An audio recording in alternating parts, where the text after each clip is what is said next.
India की धार में इस समय हम खड़े हैं आर्य बाल भारती स्कूल में। तो आपको बता दें कि यहाँ पर कुल टोटल जो है 57 बच्चों ने मेरिट ली है। जी हाँ, रिजल्ट इतना अच्छा आया है कि यहाँ पर बच्चों के चेहरे पर काफ़ी खुशी है। आपको बता दें कि पूरे साल की मेहनत नहीं अपितु प्लस टू में जब बच्चे आ जाते हैं तो उनकी 15 साल की मेहनत होती है, और बच्चे उस समय में जब टॉप करते हैं तो उनके चेहरों की खुशी जो है देखते ही बनती है। और यही माहौल यहाँ पर टीचरों के चेहरे पर अगर देखें तो ऐसी खुशी है कि उनको लगता है कि शायद उन्होंने कोई जंग जीत ली है। तो आइए, यहाँ पर प्रिंसिपल साहिबा हमारे साथ है, उनसे जानना चाहेंगे।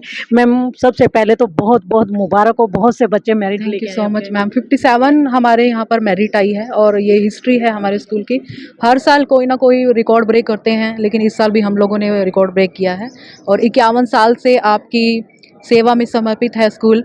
और यहाँ के टीचर्स और पूरा जो टीचिंग है या नॉन टीचिंग स्टाफ है वो सारा कोऑपरेटिव है। साथ में मैनेजमेंट का भी पूरा सपोर्ट रहता है यहाँ पर, जिस वजह से ही हम लोग टेंशन फ्री होकर काम कर पाते हैं, ओपनली काम कर पाते हैं। मैम, ये तो चर्चा में है कि आर्य बाल भारती स्कूल में जो भी बच्चे पढ़ते हैं वो हमेशा अव्वल रहते हैं। जी। तो बच्चे किस तरह का माहौल क्रिएट करते हैं जब आप लोग उनको पढ़ाते हैं? बच्चों को कहते हैं निरंकुश होते हैं, संभालना बड़ा मुश्किल होता है। आर्य बाल भारती में सबसे पहले तो वही बच्चा एडमिशन लेता है जो बच्चा सेंसिटिव होगा, जो बच्चा मेहनत कर सकेगा। यहाँ आपको पता ही है कि हमारा स्कूल एजुकेशन के लिए और स्पोर्ट्स के लिए नंबर 1 माना जाता है। कोई सी भी तरह की कोई भी हम लोग फालतू की जो बच्चों पे या पेरेंट्स पे बर्डन है, उस तरह की कोई एक्टिविटीज़ हम लोग नहीं कराते हैं। हम लोग पढ़ाई पर फोकस करते हैं और इस तरह से बच्चों की काउंसलिंग करते हैं कि वो हमेशा ही पढ़ाई में अपना टारगेट अचीव करें, जो भी वो बच्चे चाहते हैं। मैम, आज ये जो बच्चे मेरिट में आए हैं, कुछ बच्चे इनमें ऐसे भी थे जिन पर कुछ एक्स्ट्रा मेहनत करनी पड़ी आपको? बिल्कुल, ये तो स्कूल का साथ या टीचर्स का साथ तो होता ही है। कुछ बच्चे ऐसे होते हैं जो बिल्कुल नहीं कर पाते, लेकिन फिर भी हम लोग 24 घंटे बच्चों के साथ रहते हैं। और स्टाफ हमारा पूरा डेडिकेटेड है, चाहे ऑनलाइन स्टडी हो या ऑफलाइन, दोनों तरीके से टीचर्स कोऑपरेट करते हैं और बच्चे भी क्वेश्चनिंग करते हैं। तो बच्चों को जब मोटिवेट किया जाता है कि if you have any problem then you can ask the teacher, तो बच्चे भी ओपनली सेशन में अपना अपना क्वेश्चनिंग करते हैं और जिसके आंसर उनको तुरंत हम लोग दे देते हैं। मैम, अभी ये पूरा का पूरा बैच है, एक पूरा बैच स्कूल से विदा लेगा, तो कैसा माहौल रहेगा? देखिए, ये नर्सरी से हमारे स्कूल में बच्चे आ जाते हैं और 15 साल का ये साथ है, ये इतनी आसानी से नहीं टूटता। तो कहीं न कहीं बच्चे भी, टीचर्स भी और हम लोग बच्चों के साथ कहीं न कहीं इमोशनली अटैच हो जाते हैं। तो दुःख तो होता ही है, बच्चे जा रहे हैं, लेकिन एक खुशी भी है कि बच्चे आगे अपनी जो सफलता की सीढ़ी है, इन्होंने एक सीढ़ी पार कर ली है और ये दूसरी सीढ़ी चढ़ने को तैयार है। तो इसलिए बहुत खुशी होती है इस चीज़ के लिए। मैम, अक्सर कहते हैं कि 12वीं करने के बाद बच्चा गुमराह सा ही होता है, उसको ये पता नहीं लगता कि जाए किस राह।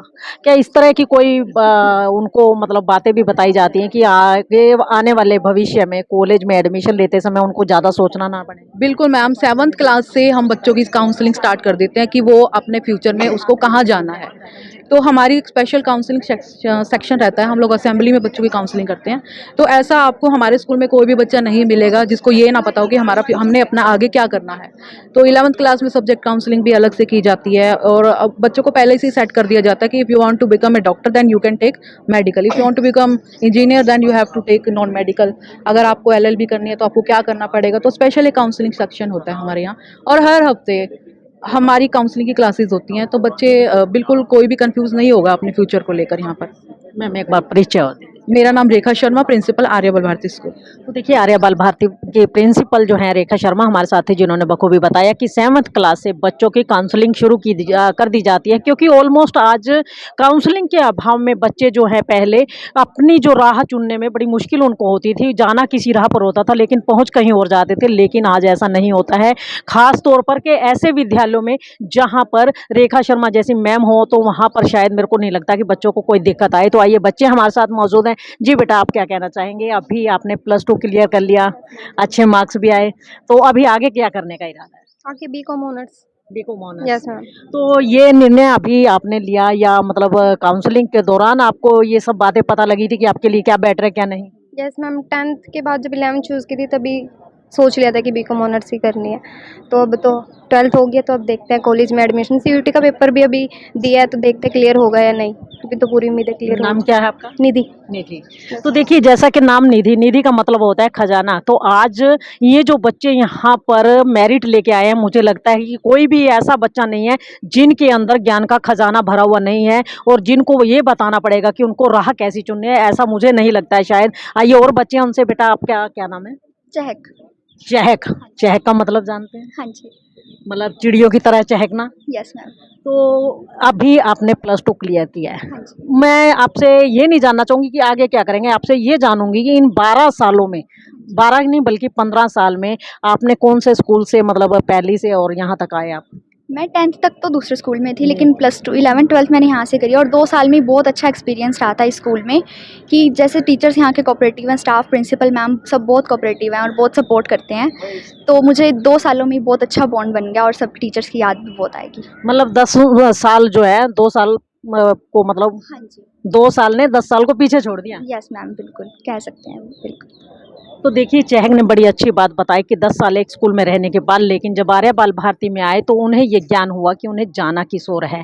और इसी ज्ञान के अभाव में आजकल बच्चे भटकते हैं, लेकिन कहीं ना कहीं अगर ये ज्ञान बच्चों को हो जाए कि उन्हें आने वाले समय में करना क्या है, तो शायद वो बहुत कुछ अच्छा कर जाते हैं। तो एक बिटिया और है, बेटा क्या नाम है आपका? चारू। चारू। चारू, आप यहाँ तक पहुंचे, परिवार का कितना सपोर्ट? परिवार का मैम हर हर टाइम सपोर्ट रहा। जैसे हम कभी टर्म 1 में जैसे हमारे कम मार्क्स फिर भी आगे पहले से, फिर मैंने सपोर्ट किया, कोई बात नहीं आपकी, कोई बात नहीं आप करो अपनी तरफ से 100%, इसलिए इस 93% तक हमने स्कोर किया। मतलब हर टाइम सपोर्ट रहा, टीचर्स का सपोर्ट रहा, प्रिंसिपल मैम का सपोर्ट रहा, मतलब हर तभी हमने इतना स्कोर कर पाया। अभी आगे क्या करने का? आगे BLLB। BLLB। जी। तो उसमें अभी आपने खुद निर्णय लिया जी। या परिवार का सपोर्ट भी रहेगा? सपोर्ट तो है ही, इन्होंने बस मतलब सबने कहा है कि आप करो, हम आपके साथ हैं एंड 100% अपना निकालो। ऑलमोस्ट क्या होता है, परिवार में बेटियों को ये कहा जाता है कि आप सिलाई कढ़ाई का कोर्स कर लो या कुछ और कर लो, उन पर जबरदस्ती की जाती है। क्या आपके परिवार में कुछ ऐसा? नो मैम, ऐसा कुछ नहीं है, बल्कि हमारे उसमें तो कहते हैं बेटियाँ जितने आगे बढ़ें उतना अच्छा है। मतलब ये गर्व की बात है, जैसे हम करेंगे दूसरे भी देखेंगे, मतलब इंस्पायर भी होंगे, इसलिए जैसे हम भी होते हैं, मैम से ही होते हैं और से होते हैं इसलिए। मतलब अपनी पसंद का फील्ड चुन जी, सकते हाँ हो? जी, हम चुन सकते हैं और आगे ये चाहते हैं कि जितनी लड़कियाँ करना चाहते हैं वो करें अपने। अच्छा, मैं आपसे जानना चाहूंगी कि अगर आपको जिंदगी में आगे बढ़ना है, अपनी पसंद का कोई राह चुननी चाहिए या दूसरों के दबाव में? हमें अपनी पसंद का करना चाहिए, क्योंकि अगर कोई और हमें सजेस्ट करेगा तो हम उसमें हम अपना 100% नहीं दे पाएंगे, क्योंकि हमारे ऊपर कहीं ना कहीं से प्रेशर होगा। बट अगर हम अपना विलफुली कुछ अपना करते हैं तो उसमें मुझे लगता है कि हम 100% से भी ज़्यादा अपना दे पाएंगे और उस फील्ड के अंदर सक्सेस के चांसेस ज़्यादा बढ़ जाते हैं। तो अभी आपको आपके परिवार का 100% है को? हाँ जी, बिल्कुल कोऑपरेट मतलब कोऑपरेशन है, पेरेंट्स का भी है, प्लस हमारे स्कूल का भी है। कि हमें नहीं समझ आ रहा था कि क्या करें, तो फिर टीचर्स ने हमें गाइड किया, काउंसलिंग हमारी की, तो उससे मेरे को लगता है बहुत ज़्यादा हेल्प मिली मुझे। मतलब स्कूल में काफी अच्छा रिस्पांस मिला आपको पढ़ाई के साथ साथ? हाँ जी, पढ़ाई के साथ-साथ ऐसा नहीं कि सारा दिन पढ़ाई, पढ़ाई हो, नहीं, पढ़ाई भी थी, साथ में प्लस काउंसलिंग भी थी कि आपको आगे क्या आप बेटर ऑप्शंस अपने लिए आगे मतलब किस फील्ड में आप जा सकते हो, कहाँ पर करियर अपॉर्च्युनिटीज़ ज़्यादा हैं, तो स्कूल का बहुत ज़्यादा सपोर्ट रहा। जी बेटा, आपके कितने परसेंट मार्क्स? 96.8। नंबर तो बड़े अच्छे लिए हैं बेटा। तो इसमें सपोर्ट किस किस का रहा, परिवार का, स्कूल का, सबसे ज्यादा सपोर्ट? इसमें पेरेंट्स का, स्कूल्स का, टीचर्स का, सारे मेरे फ्रेंड्स का, वो मेरे साथ कोऑपरेट करते थे, साथ हम बैठ के पढ़ते थे, तो सबने सपोर्ट करा। टीचर्स ने जब भी कोई प्रॉब्लम आती थी या कुछ क्वेश्चंस डिस्कस करने होते थे, तो स्कूल के बाद भी टाइम निकाल के हमें देते थे। क्या नाम है आपका? सोनिया। सोनिया। जी, आपका नाम क्या है? शीतल। शीतल, अक्सर देखा गया है कि बेटियों पर दबाव दिया जाता है कि ये करो, ये ना करो। ऐसे माँ बाप के लिए कोई मैसेज देना चाहेंगे आप? ऐसे माँ बाप को बेटियों पे कभी दबाव नहीं देना, क्योंकि बेटियां बोझ नहीं है। बेटियां हर एक फील्ड में आज बेटों से आगे हैं। आज हम कोई भी रिजल्ट देख लेते हैं, उसमें लड़कियां सबसे आगे हैं। आईआईटी, यूपीएससी, हर एक में आज जो इस बार भी रिजल्ट आया, हर एक में लड़कियां आगे हैं। तो देखिए, यहाँ पर बच्चे जो हैं अपना-अपना एक्सपीरियंस शेयर कर रहे हैं। यहाँ पर बेटियाँ जो कहती हैं कि वो हम किसी पर बोझ नहीं हैं, और अक्सर इंसान को ये सोचना चाहिए, जब बेटी घर में पैदा होती है तो कई लोग तो रोने लग जाते हैं कि बेटी घर में पैदा हो गई। लेकिन मैं माँ-बाप से कहना चाहूँगी, बेटियाँ कल भी बोझ नहीं थी, आज भी बोझ नहीं है और ना आने वाले समय में बोझ होंगी।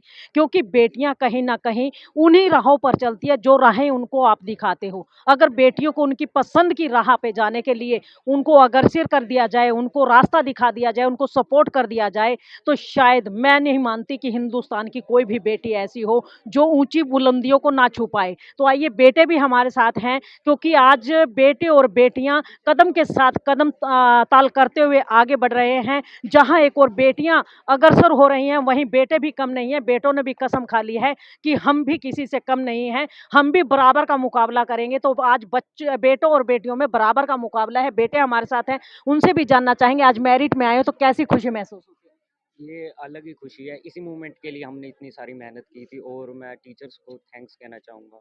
उन्होंने इतना सपोर्ट किया और कोरोना टाइम में भी लगे रहे, और thank you to all the teachers. तो टीचर्स ने कोरोना काल में किस तरह से सपोर्ट किया आपको? उन्होंने अपनी लाइव लेक्चर्स भी किए और साथ ही साथ वीडियोस भी भेजी। जो भी डाउट था सर ने कहा कि पर्सनली आप मैसेज कर सकते हो। उन्होंने बहुत ही अच्छे तरीके से हमें समर्थन किया, और जैसे स्कूल खुले उस टाइम भी उन्होंने काफ़ी अच्छे सपोर्ट।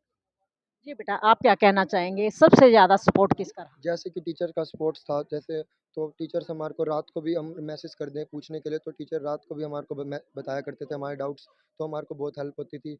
और पेरेंट्स का भी सपोर्ट था। कोरोना टाइम था तो हमने घर में बैठ के तैयारी करी, फिर स्कूल में भी आए। स्कूल में जब हम आए हमारे को बिल्कुल वैसा माहौल मिला जैसे हमारे को कोरोना टाइम से पहले मिला करता था, और हमारे को टीचर्स ने पूरा सपोर्ट किया, जिसकी वजह से आज हम यहाँ पे। बेटा, पढ़ाई तो हर इंसान कर लेता है, लेकिन ऐसा यहाँ पे क्या अलग मिला आपको जो आप ज़िंदगी में हमेशा याद रखेंगे? यहाँ पे हमारे को मनुष्य बनना भी सिखाया गया। बच्चे बहुत बड़े इंजीनियर बन जाते हैं, डॉक्टर बन जाते हैं, लेकिन किसी के अंदर छल होता है, किसी के अंदर कुछ होता है। लेकिन यहाँ पे हमारे को मानवता भी सिखाई जाती है, और अनुशासन भी सिखाया जाता है। तो क्या मानते हैं अनुशासन ज़रूरी है? बिल्कुल ज़रूरी है।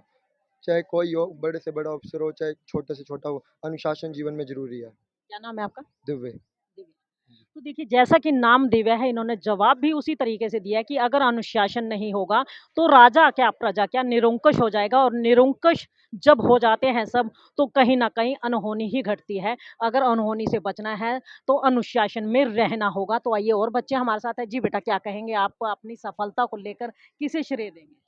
जी, श्रेय तो मेरे पेरेंट्स को जाता है और मेरे टीचर्स को जाता है, क्योंकि उन्होंने ही दिन रात लगा के मुझे ये इस मुकाम तक पहुँचाया है। अगर वो ना होते तो ऐसा कुछ भी ना हो पाता, क्योंकि जो मेरे टीचर्स हैं वो सबसे ज़्यादा सपोर्टिव हैं। कभी भी हम डीमोटिवेट होते हैं, सबसे पहले वो मोटिवेट हमें करते हैं। अभी आगे क्या करना चाहेंगे? अपनी पसंद से आगे जाना चाहेंगे या माँ-बाप की? अपनी पसंद भी है और माँ-बाप की पसंद भी है। तो क्या टारगेट है आगे? CA, chartered accountancy. तो सीए एक ऐसा ओहदा है जिसके तहत अमीर गरीब सबको उनके टच में रहना पड़ता है। कहते हैं कि अगर एक पढ़ा लिखा इंसान अगर सोशल वर्क जब तक ना करे, शायद उसकी पढ़ाई व्यर्थ होती है। सीए बनने के बाद कुछ ऐसे कार्य भी करेंगे जो लोगों के काम आ सके। हाँ, बिल्कुल करेंगे। मतलब लोग उम्मीद कर सकते हैं कि आने वाले समय में एक और सोशल वर्कर मिल रहा है हमें। बिल्कुल कर सकते हैं। क्या नाम है आपका? ईशांत। तो देखिए, ये ईशान था हमारे साथ, और बच्चे बच्चे से और भी जानना चाहेंगे। जी बेटा, क्या नाम है आपका? धीरज। नीरज, आज कितने परसेंट मार्क्स आए आप? मैम 85% मार्क्स आए मेरे। तो कैसा लगता है? मैम हैप्पी फ़ील कर रहा हूँ कि क्योंकि जिस हिसाब से स्कूल का रिकॉर्ड आया है और टीचर्स की मेहनत की वज़ह से आज काफ़ी हैप्पी फ़ील कर रहा हूँ। तो क्या कुछ कहना चाहेंगे स्कूल के टीचर्स के लिए, अपने पेरेंट्स के लिए?